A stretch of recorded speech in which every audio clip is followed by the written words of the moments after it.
Hello दोस्तों, आप देख रहे हो सासाराम बिहार MBS चैनल। मैं हूं मुनासिर राजपूत। दोस्तों, सब लोग आज शौक में डूबे हैं जो पबजी के दीवाने हैं। पबजी बैन हो चुका है इंडिया में। 118 चाइनीज ऐप, और उस ऐप में सबसे ज़्यादा भूमिका निभाने वालों में से पबजी इंडिया में सबसे ज़्यादा डाउनलोडिंग होने वाला, क्योंकि 100% पूरे वर्ल्ड में 20% इंडिया में डाउनलोडिंग हो चुका है और इसे रेवेन्यू भी इंडिया में सबसे ज़्यादा अधिक दे रहा था पबजी।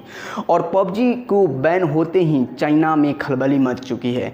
चाइना भी इस पबजी को बैन होते ही रिप्लाई भी देना, ग्लोबल टाइम में एक छपा लेख में कहा है कि भारत ने जो भी कदम उठा रहा है, पबजी समेत जो भी चाइनीज ऐप बैन कर रहा है, इससे सरहद पर और तनाव बढ़ेगी और हो सकता है कि आने वाले समय में इसका बुरा प्रभाव पड़ेगा। तो ये तो चाइना का बात है, लेकिन भारत में जो युवा पबजी के दीवाने हैं, जो पबजी खेलते रहे थे, लाखों रुपये कमा रहे थे, उनका क्या होगा, उनका क्या रिप्लाई होगा? क्योंकि पबजी के दीवाने भारत में करोड़ों लोग हैं और हर जगह, खासकर 18 से 25 वर्ष के युवा इस पबजी के दीवाने में बड़ी मशहूर थे।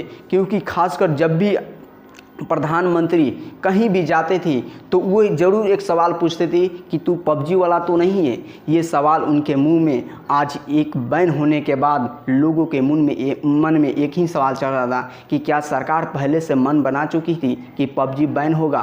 क्या सरकार पहले से तय कर चुकी थी कि क्या पबजी आने वाले समय में बैन हो जाएगा? ये सवालात सब लोगों के मन में गूंज रहा है और बड़े बड़े न्यूज़ चैनल में भी इसका सवाल गूंज रहा है कि आखिर सरकार इतना बड़ा कदम उठाई क्यों? आखिर इतना बड़ा कदम उठाने के पीछे क्या है? क्या सरकार ये जानना चाहती है कि क्या सरकार आर्थिक और राजनीतिक मुद्दे पर भागने के पीछे की कहानी को देखकर क्या सरकार ये उसको छुपाने के लिए पबजी को बैन किया है? क्या सरकार को अपनी आर्थिक नीतियां गलत नीति होने के कारण ये सरकार इतना बड़ा कदम उठा रही है?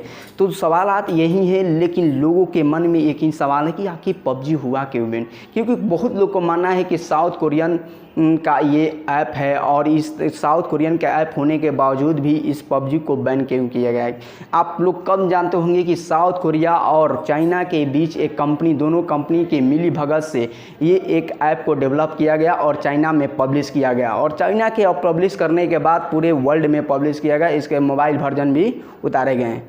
तो आप दोस्तों, अगर मोबाइल वर्जन उतरने के बाद ही पूरे इंडिया में तेज़ी से डाउनलोड होने लगा और देखते ही देखते 20 करोड़ से ज़्यादा यूज़र डाउनलोड कर लिए पबजी को, और ख़ासकर सबसे ज़्यादा असर पबजी का असर युवाओं पर पड़ा। 18 से 25 वर्ष के युवा इसके सबसे बड़े दीवाने होंगे। इसका असर ये हुआ कि लोगों के ऊपर पबजी का दीवानगी इस कदर चढ़ गया कि लोग झूमने लगे और पबजी खेलने लगे। जहाँ जगह मिलता है वहीं पबजी खेलना शुरू कर देते हैं, और ख़ासकर ये सबसे बड़ा युवा 18 वर्ष से 25 वर्ष के युवा इसमें खेल रहे थे।